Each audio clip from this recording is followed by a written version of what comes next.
എല്ലാവർക്കും അമ്മൂസ് ട്രാവലോഗിൻ്റെ പൈതൃക കാഴ്ചകളിലേക്ക് ഒരിക്കൽ കൂടി സ്വാഗതം.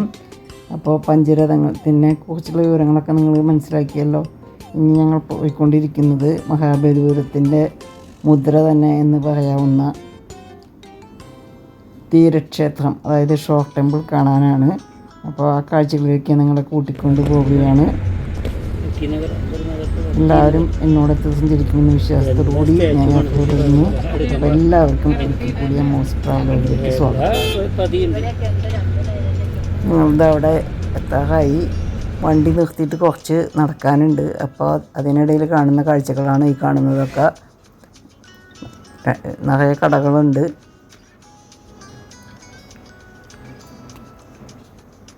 ടൂറിസ്റ്റുകളെ ആകർഷിക്കാൻ വേണ്ടിയുള്ള എല്ലാ കാര്യങ്ങളും അവിടെ ചെയ്തു വെച്ചിട്ടുണ്ട്. ക്ഷേത്രത്തിലേക്ക് ഇനിയും കുറേ ദൂരമുണ്ട് കേട്ടോ. ഇവിടേക്ക് പോകാൻ മതിൽക്കെട്ടിന് പ്രത്യേക വണ്ടിയുണ്ട്. 5-6 പേർക്ക് ഇരിക്കാവുന്ന തൊക്സായ വണ്ടിയാണിത്.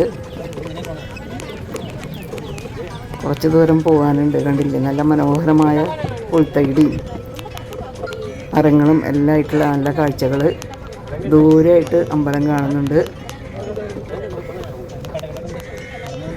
എല്ലാം നല്ലപോലെ വെട്ടി നിർത്തി പരിപാലിക്കുന്നുണ്ട്. നല്ല രീതിയിൽ നോക്കുന്നുണ്ട്. അവിടെ എന്തോ പണികൾ നടക്കുന്നുണ്ട്. കാണാൻ നല്ല രസമുണ്ട് ദൂരെ നിന്ന് തന്നെ.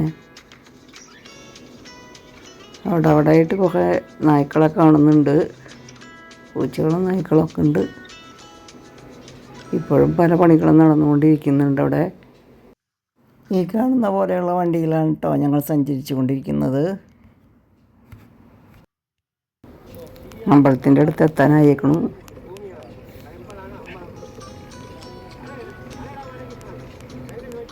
ഇവരിവിടെ വരെ എത്തിക്കുള്ളൂ. അത് കഴിഞ്ഞാൽ പിന്നെ നടക്കണം. അങ്ങനെ മഹാബലിപുരം കടൽ തീരത്തെത്തിയേക്കാണ് ഞങ്ങൾ. ഇവിടെ ഷോക്ക് ടെമ്പിൾ കാണാനാണ് ഇവിടുത്തെ പ്രധാന ആകർഷണം. ഞങ്ങളുടെ കൂടെയുള്ളവരെ നിന്ന് ഫോട്ടോ എടുക്കാനൊക്കെയുള്ള തിരക്കിലാണ്. ഓരോരുത്തരും ഫോട്ടോ എടുക്കുന്നുണ്ട്. ചിലർ ഭംഗി ആസ്വദിച്ച് നടക്കുന്നുണ്ട്.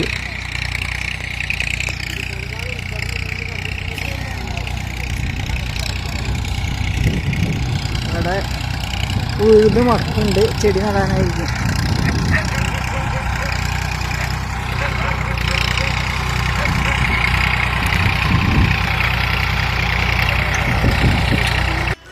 നല്ല പച്ചപ്പുൽത്തകിടിയും ഇടയ്ക്കിടയ്ക്ക് ഓരോ മരങ്ങളും. അതിലിടാൻ നിൽക്കുന്ന ഓരോരുത്തർ മരക്കൂട്ടങ്ങൾ. അതിനടുത്ത് ദൂരെയായിട്ട് ടെമ്പിൾ കണ്ട്.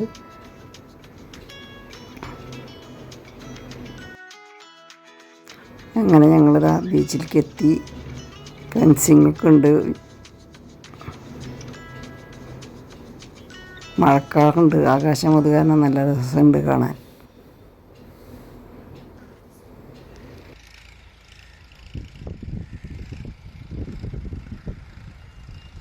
കടലിനോട് തൊട്ട് ചേർന്ന് ശാസ്ത്രപ്രകാരം നിർമ്മിച്ചിരിക്കുന്ന ഒരു മഹാത്ഭുതം പോലെയുള്ള ഈ ക്ഷേത്രം മഹാബലിപുരത്തിൻ്റെ ഒരു മുഖമുദ്ര തന്നെയാണെന്ന് പറയാം.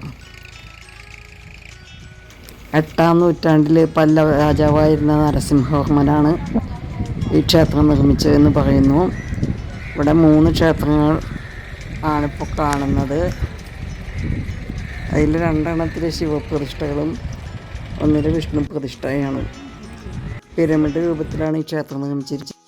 കുളം, ഒട്ടേറെ കൊത്തുപണികൾ, നന്ദികേശ്വരന്മാർ നിറച്ച് കുത്തിവെച്ചിട്ടുണ്ട്. ദേവന്മാരുടെയും കിന്നരന്മാരുടെയും ഒക്കെ പ്രതിമകളും കുളവും ക്ഷേത്രത്തിന് കാവലായി നിൽക്കുന്ന നന്ദികേശ്വരന്മാരും എല്ലാം കൂടിയിട്ട് ഒരു മനോഹര കാഴ്ച തന്നെയാണ് നമുക്ക് കാഴ്ചവെക്കുന്നത്.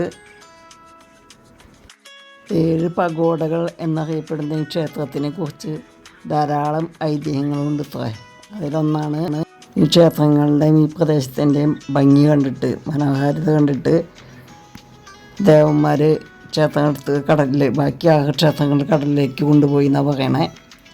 എന്നാൽ ഇത് വാസ്തവമായിരിക്കും എന്നാണ് 2004 സുനാമി തെളിയിച്ചത് എന്നാണ് പറയുന്നത്. അന്ന് കടൽത്തിരകൾ പൊങ്ങിയപ്പോൾ ധാരാളം ക്ഷേത്രാവശിഷ്ടങ്ങളും മറ്റു തെളിവുകളും കണ്ടു എന്ന് പറയുന്നു. എന്തായാലും ഇപ്പോൾ കാണുന്നത് നല്ല ഭംഗിയുള്ള കാര്യങ്ങളാണ്. കുളം, വരാഹം എല്ലാം ഉണ്ട്. കടലിലേക്ക് ഒരു പ്രത്യേക രീതിയിൽ തള്ളി നിൽക്കുന്ന വിധത്തിലാണ് ക്ഷേത്രം സ്ഥിതി ചെയ്യുന്ന സ്ഥലം. ക്ഷേത്രത്തിൻ്റെ കാഴ്ചകൾ പകർത്തിയതിന് ശേഷം എല്ലാവരും കൂടി കുറച്ച് നേരം പുറത്തിരുന്നു. എന്ത് ഭംഗിയല്ലേ സന്ധ്യാസമയത്ത് മഴക്കാറുമൊക്കെ ആയിട്ട് ക്ഷേത്രം കാണാൻ. അതിന് ചുറ്റുവട്ടത്തുള്ള ഒരു മരത്തിന് കീഴിരുന്ന് എല്ലാവരും ഇരുന്ന് ഫോട്ടോ എടുത്താണ്. അതിനുശേഷം എല്ലാവരും കടൽത്തീരത്തേക്ക് പോയി. കടൽത്തീരത്തുള്ള കളികൾ കാണാം.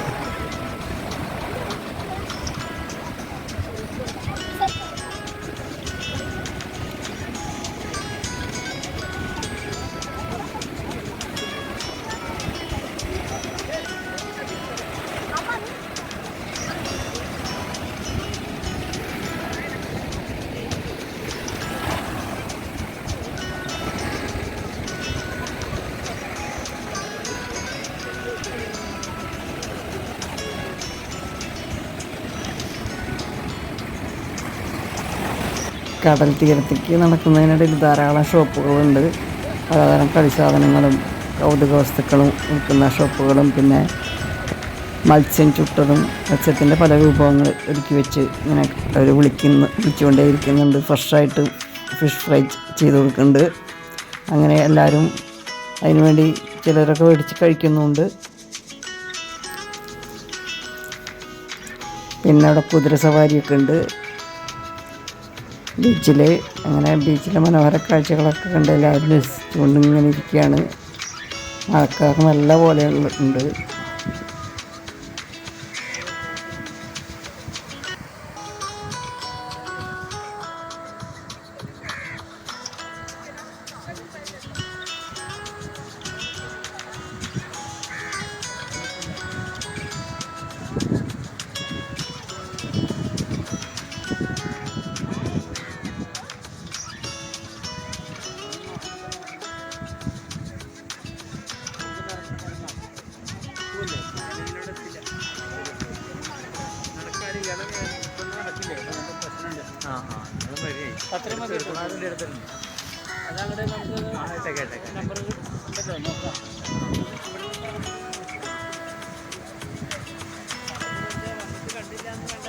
അത്രേ ഉള്ളൂ.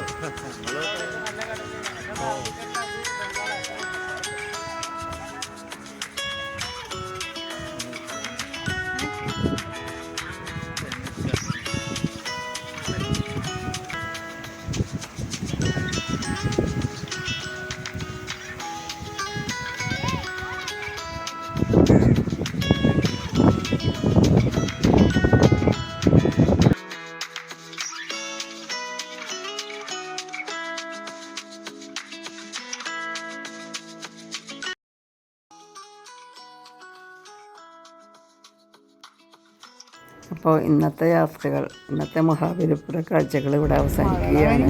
തിരിച്ച് ഹോട്ടലിലേക്ക് പോയിക്കൊണ്ടിരിക്കുകയാണ്. മഴ ചാറുന്നുണ്ട്. നാളെ പുലർച്ചെ എണീറ്റ് വരദരാജ ക്ഷേത്രത്തിൽ പോകും. അതിനുശേഷം കാഞ്ചീപുരത്തേക്കാണ് യാത്ര. ഇന്നത്തെ കാഴ്ചകൾ നിങ്ങൾക്ക് എല്ലാവർക്കും ഇഷ്ടപ്പെട്ടതാണെന്ന് വിശ്വസിക്കുന്നു. ഇഷ്ടപ്പെട്ട ലൈക്കും കമൻറ്റും തരാൻ മറക്കണ്ട. സബ്സ്ക്രൈബ് ചെയ്യാത്തവരാണെങ്കിൽ സബ്സ്ക്രൈബ് ചെയ്യാൻ മറക്കണ്ട. പിന്നെ ഷെയർ ചെയ്താൽ വളരെ സന്തോഷം. അപ്പോൾ ഇതുപോലെയുള്ള കാഴ്ചകളും വിശേഷങ്ങളുമായിട്ട് നിങ്ങൾക്ക് മുമ്പിലെത്തുന്നവരേക്കും സ്നേഹം വിട പറയുന്നു. നിങ്ങളുടെ അമ്മു ചെയ്യുന്നു.